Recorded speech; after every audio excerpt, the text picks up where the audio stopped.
എന്റെ മോനെ നാനായിട്ട് വന്ന് ഇറങ്ങുന്നുണ്ടല്ലേ.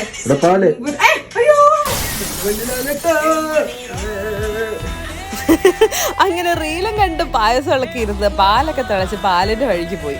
പിന്നെ വീണ്ടും കുറെ പാലും നെയ്യും പിന്നെ എന്തൊക്കെയൊക്കെ ഇട്ട് ഒരു അട്ടപ്രഥമം പോലെ ഒരു സാധനമൊക്കെ സെറ്റ് ചെയ്ത്. ഇന്ന് നമ്മുടെ ഫ്രണ്ടിന്റെ ബർത്ത്ഡേ, അപ്പൊ അവനെ ഒന്ന് സർപ്രൈസ് ചെയ്യാലോ എന്ന് കരുതിയിട്ട് പറമ്പിലുള്ള മഞ്ഞച്ചെടിയൊക്കെ പറിക്കാൻ വേണ്ടി പോയിട്ടുണ്ട്.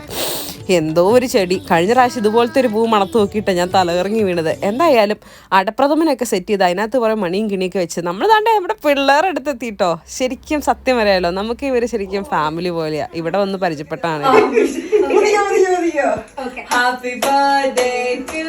സത്യം പറഞ്ഞിട്ടുണ്ടെങ്കിൽ നമ്മുടെ ഈ ബിസി ഭയങ്കര സ്ട്രെസ്ഫുൾ ആയിട്ടുള്ള ജോബിൻ്റെ ഇടയ്ക്കൊക്കെ ഇവരെ പോലെയുള്ള കുറച്ച് ഫ്രണ്ട്സിൻ്റെ ഒക്കെ അടുത്ത് പോവുക, നല്ലൊരു ഫുഡൊക്കെ കഴിക്കുക, കുഞ്ഞിതാണെങ്കിലും ഒരു കേക്കൊക്കെ മുറിച്ച് ഒരു ചെറിയ ചെറിയ ബർത്ത്ഡേകളൊക്കെ ആഘോഷിക്കുക, അതിനൊക്കെ ഒരു സന്തോഷം തന്നെയാണ് കേട്ടോ.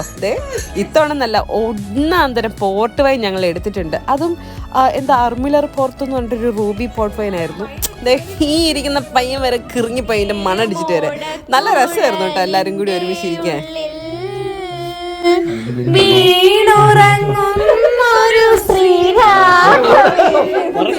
ഇത് മറ്റേതാ ക്യാമറമാൻ കുളത്തിൽ ചാടുമ്പം ഞങ്ങളും ചാടണം എന്നുള്ള രീതിയിൽ സോണിമോളുടെ വീഡിയോ എടുപ്പ് വന്നപ്പോൾ കറക്റ്റ് ഇങ്ങനെയൊക്കെ വന്നു. പക്ഷെ എല്ലാവരും നല്ല രസമായിരുന്നു. അവസാനം താണ്ടെ 12 മണിയായപ്പോൾ സാം ചേട്ടനും കയറി വന്നുകൊണ്ട് പുള്ളിയുടെയും ബർത്ത്ഡേ ആയിരുന്നു. പുള്ളിയുടെ ബർത്ത്ഡേ വീണ്ടും ആഘോഷിച്ച് എല്ലാം കൂടി ഒരു ജഗപൊക. പിന്നെ ഇപ്പോഴത്തെ നമ്മുടെ പുതിയ പാട്ട് ആനന്ദപ്പാറ്റ് പിന്നെ കൂക്കു, അത് സീന. തൽക്കാലം ഇത് പാടുന്നില്ല. ഞാൻ വിചാരിച്ചു നല്ലൊരു പാട്ട് ലിപം വെച്ചിട്ടുണ്ടായിരുന്നു. മറ്റേ കുഞ്ഞിളം കൈകൾ വീശി.